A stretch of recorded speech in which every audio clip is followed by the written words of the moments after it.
Have you ever looked at a spring flower bed and wondered why some seem like a random collection of blooms, while others are clearly the work of a professional landscape artist? The secret isn't in expensive bulbs, but in understanding a few simple rules. Today, we're going to uncover these secrets. We'll talk about the right way to plant tulips, daffodils, crocuses, and hyacinths. And I promise, you won't just learn about planting depth. We'll show you how to create a continuous bloom, a flower conveyor that will bring you joy from the first hint of warmth until the start of summer. But first, let's answer the most important question. Why do we plant spring flowers in the fall? The reason is simple. Bulbs need a period of cold dormancy. Think of it this way. They need to go dormant, gathering energy in the cool soil so they can explode with vibrant colours come spring. Without this winter nap, the magic simply won't happen.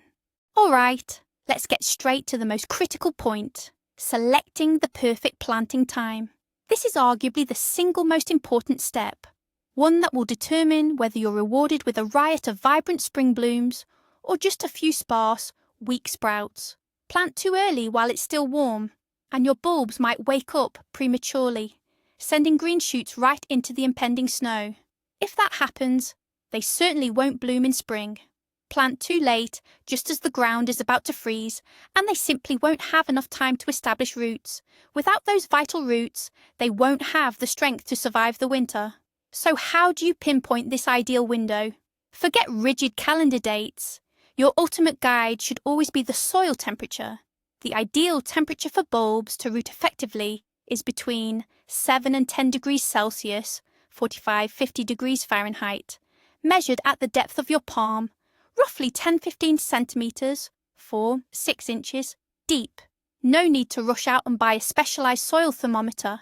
Simply take a regular outdoor thermometer, place it in a shallow hole, and cover it with soil for about 10 minutes. Of course, there are general regional guidelines. For temperate zones, this typically falls between mid-September and mid-October. In warmer southern regions, you might even extend planting into November. However, in northern areas, it's best to finish by the end of September. But remember, every year is different, so always keep a close eye on the local weather. The moment nighttime temperatures consistently drop to 5-7 degrees Celsius, 41-45 F, and daytime highs don't climb above 15 degrees Celsius, 59 F, that's your undeniable cue. It's the clear signal that it's time to grab your spade. The next step is choosing the right location.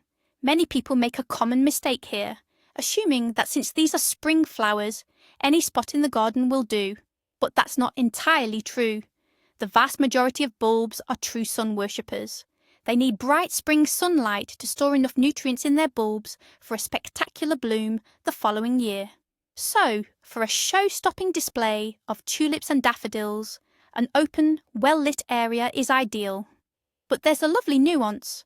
In spring, when these beautiful flowers are blooming, most trees and shrubs are still bare.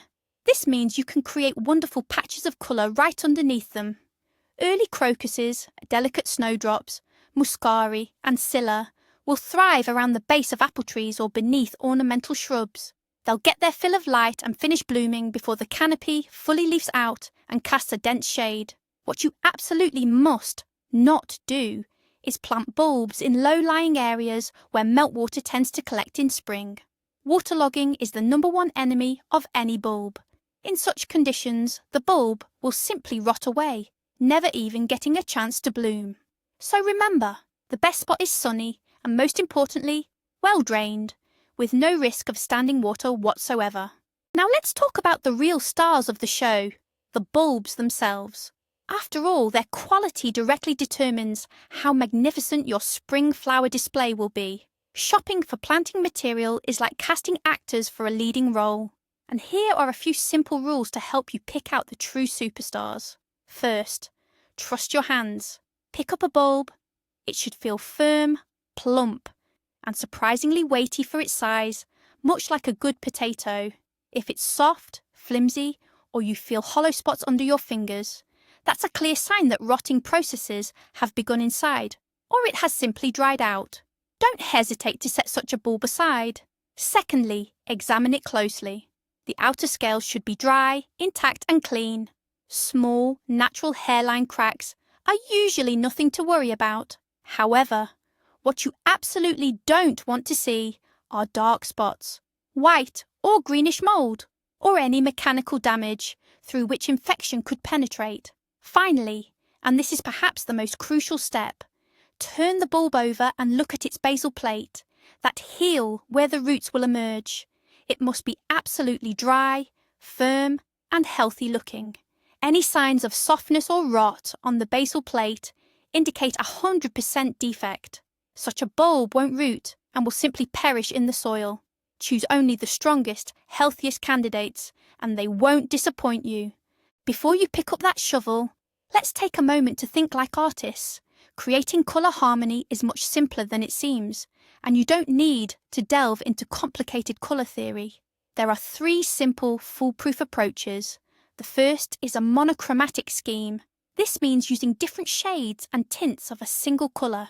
Picture a flower bed bursting with tulips, from the palest pinks to deep, almost cherry red hues, or a vibrant patch of blue flowers, from light blue muscari to rich, deep purple hyacinths. The result is always incredibly stylish and elegant. The second approach uses harmonious combinations. These are colours that sit next to each other on the colour wheel and naturally complement one another. For example, yellow, orange and red. Plant bright yellow daffodils alongside fiery red tulips, and you'll create a stunning burst of warm, sunny light in your garden. For those who prefer a bolder, more dramatic effect, the third option is contrast. Here we use complementary colours, those directly opposite each other on the colour wheel. The classic and most striking example is yellow and purple. Imagine a carpet of golden crocuses with deep purple ones pushing their way through. They intensify each other, making both colours appear even more vibrant and rich. And if you're ever in doubt, white is your secret weapon. White flowers are incredibly versatile. They can instantly refresh any composition and effortlessly harmonise even the most seemingly conflicting shades. Ever wish your flower bed could burst with colour, not just for 2 weeks, but for almost 2 months straight? The secret to this magic is a technique called sequential bulb planting, or a flower conveyor belt. The idea is simple. We carefully select different types and varieties of bulbs that bloom at various times. Imagine as soon as one flower fades, another immediately takes its place. Our floral parade kicks off with the earliest and boldest bloomers, snowdrops, crocuses, and squills. They literally emerge from under the snow in late March or early April, bravely announcing the arrival of spring. Following closely, around mid to late April, the baton is passed to muscari, also known as grape hyacinths, as well as early flowering dwarf tulips and early daffodil varieties. Together, they create a vibrant, dense carpet of blossoms. May marks the peak of spring blooming, a time for the true royalty of the garden. This is when majestic hyacinths unfurl, filling the air with their incredible fragrance, alongside the main wave of tulips, triumph, Darwin hybrid, and fringed varieties. This will undoubtedly be the most dazzling and opulent period in your flower bed. And just as the main tulip show begins to wane, in late May and even early June, the grand finale takes the stage. These are the fascinating parrot and green-flowered tulips, along with ornamental alliums displaying their magnificent spherical purple globes. They provide a spectacular conclusion to our spring marathon of blooms. Simply by combining these groups, you can ensure a continuous, breathtaking display throughout the entire spring season. Now, let's prepare the soil.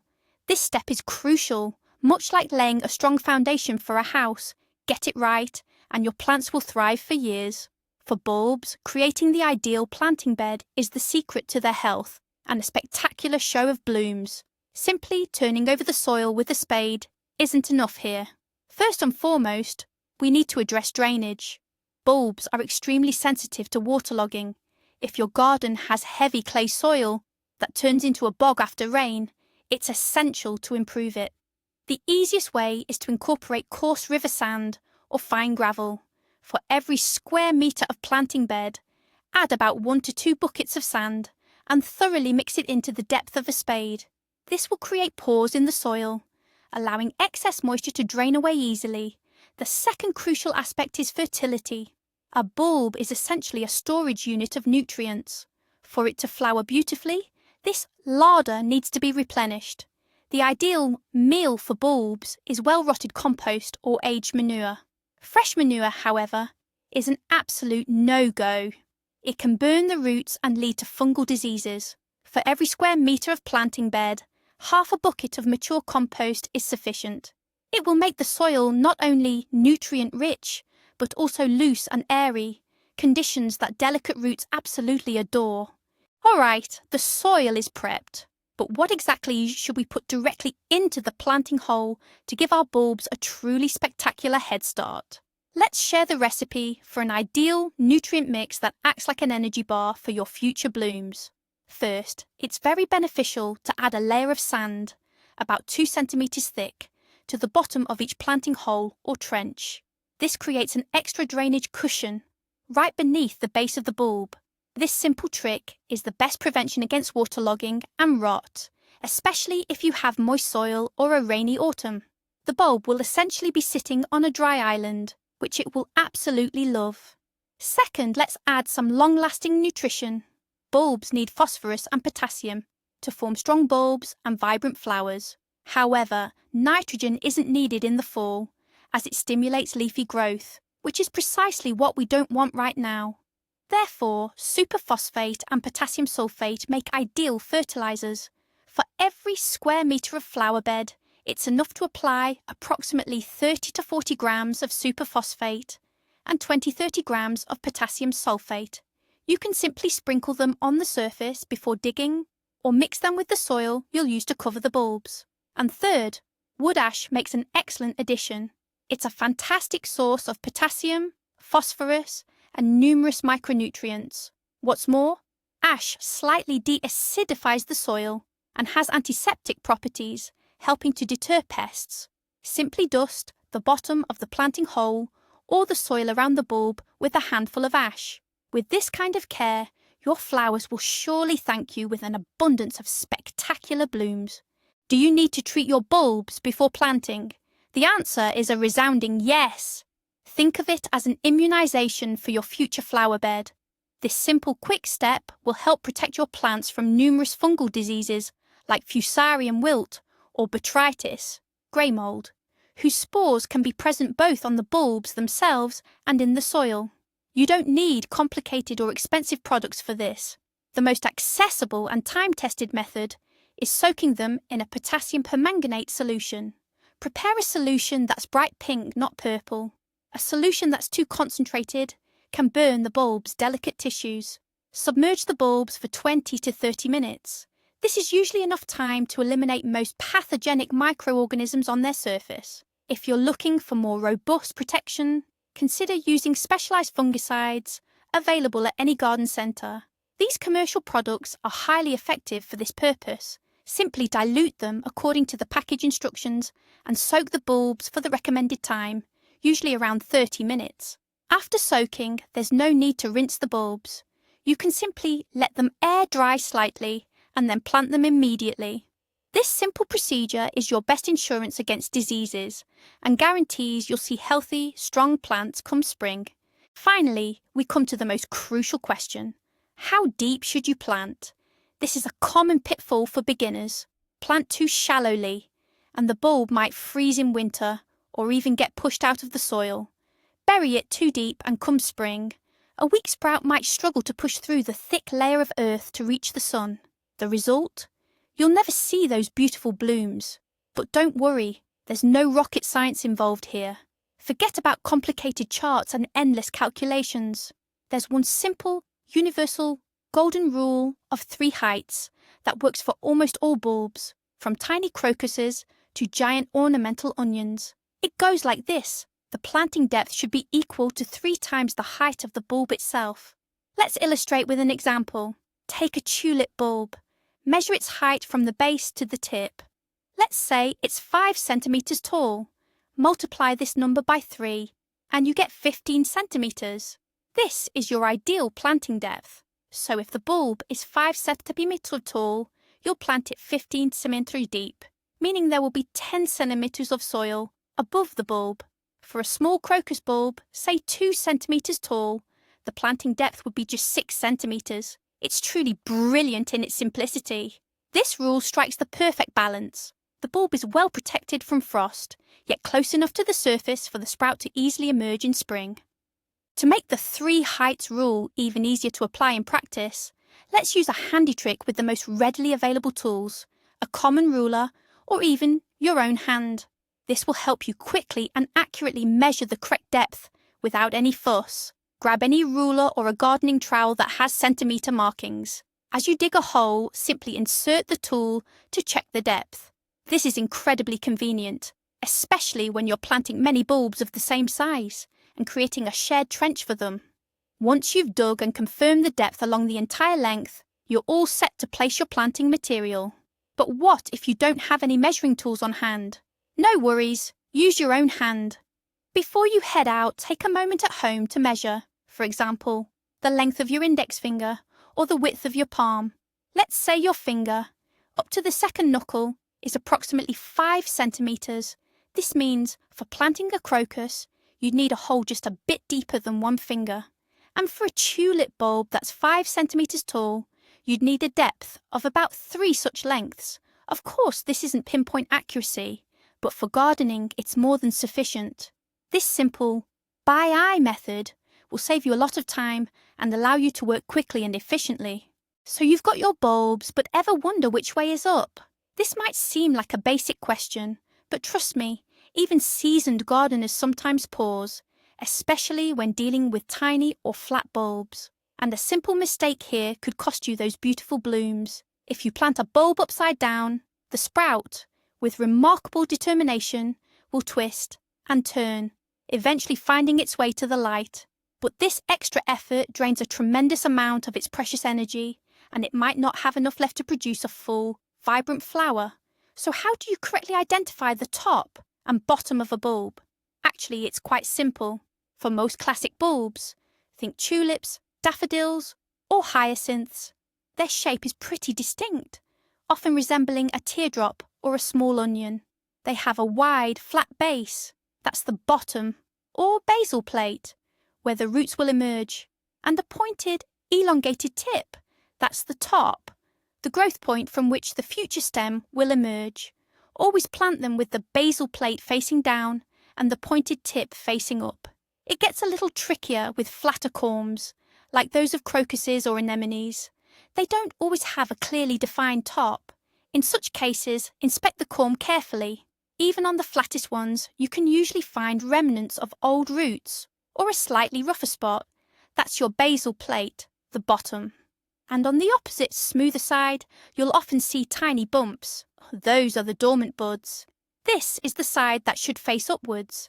And if you're still completely unsure, here's a little trick. Plant the corm on its side. In this position, both the sprout and roots will naturally find their correct direction for growth, ensuring you can't go wrong. Next, let's talk about the beauty of composition. Please forget about planting flowers in rigid, straight rows, like carrots in a vegetable garden. While this approach was popular in city parks of the last century, in a modern garden, it looks dull and unnatural.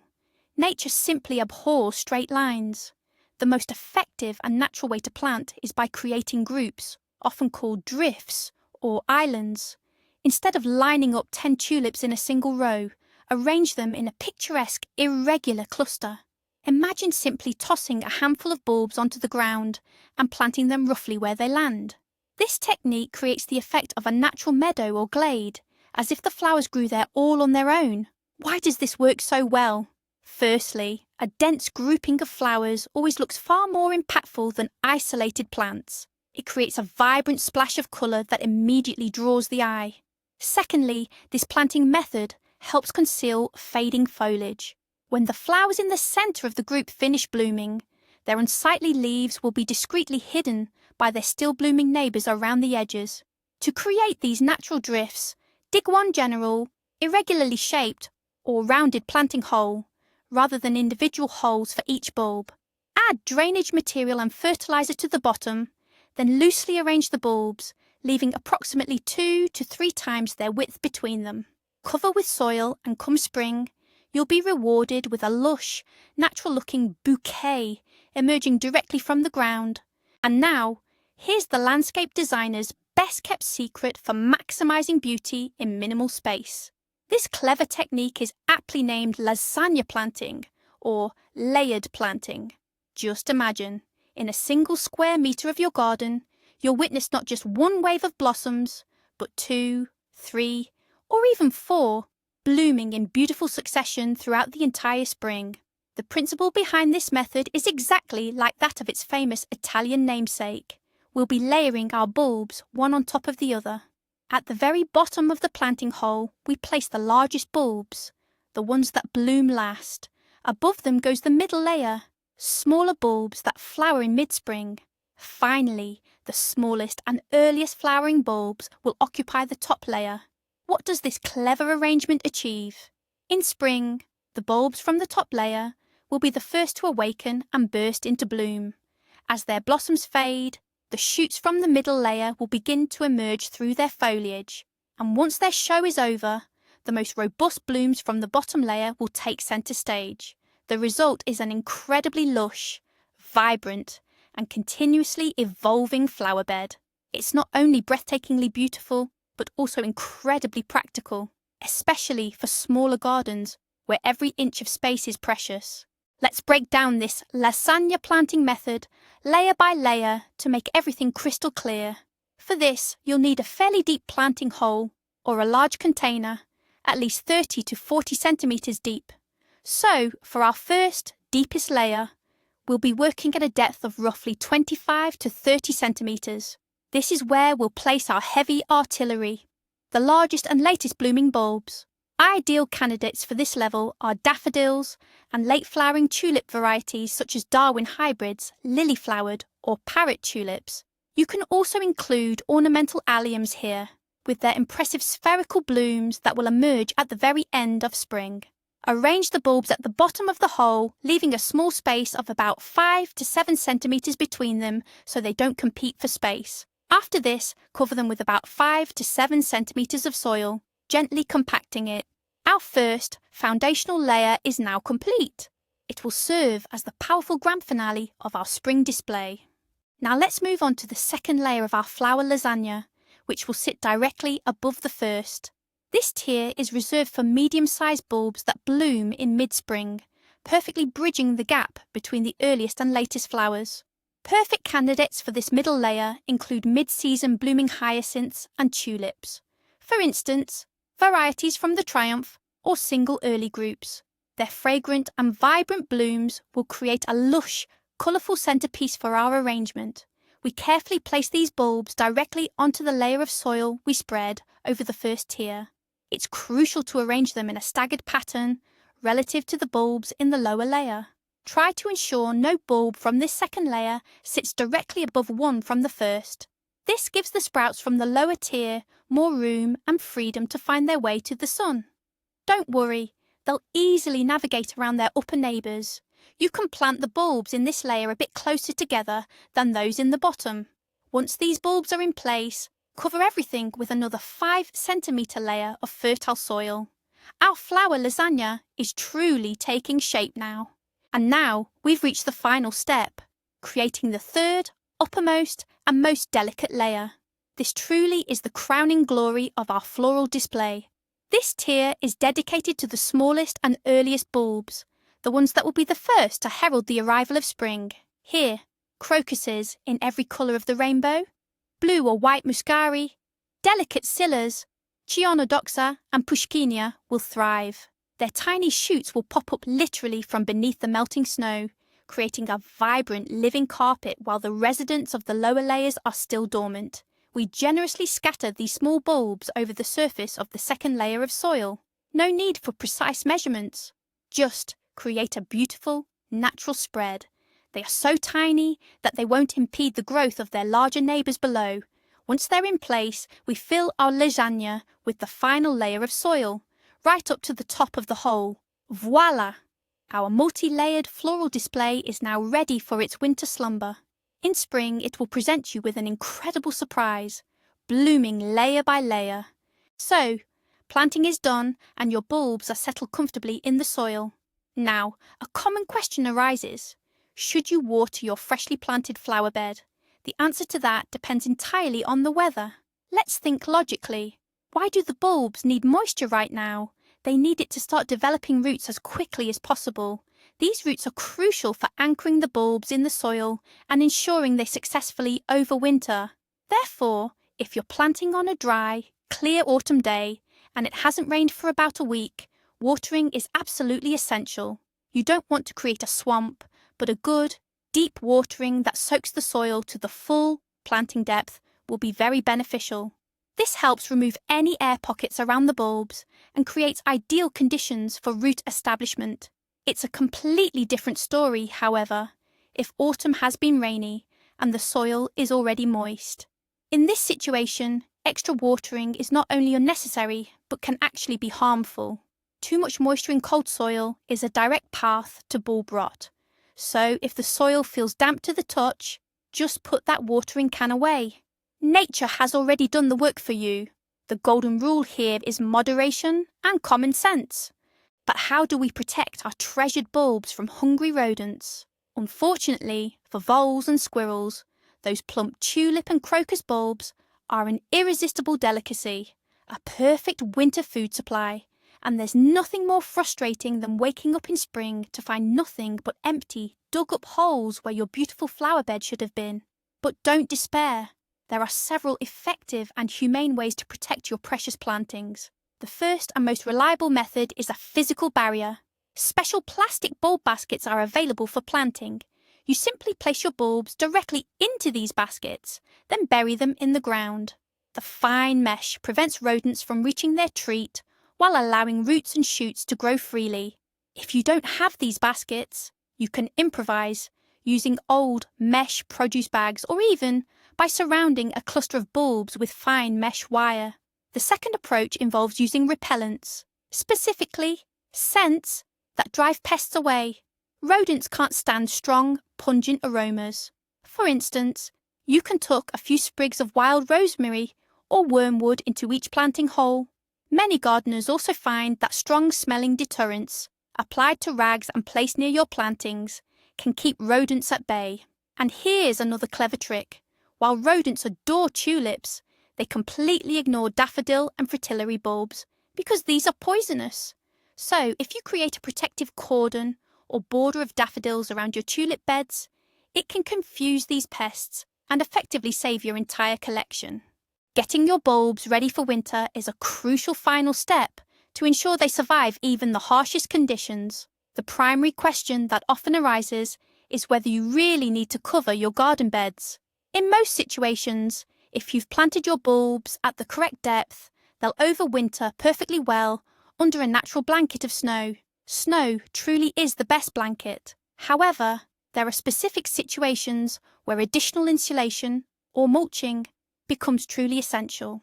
First, it's crucial in regions experiencing cold, snowless winters, where frost can penetrate bare soil deeply. Second, covering is advisable for especially valuable or delicate varieties of tulips and hyacinths.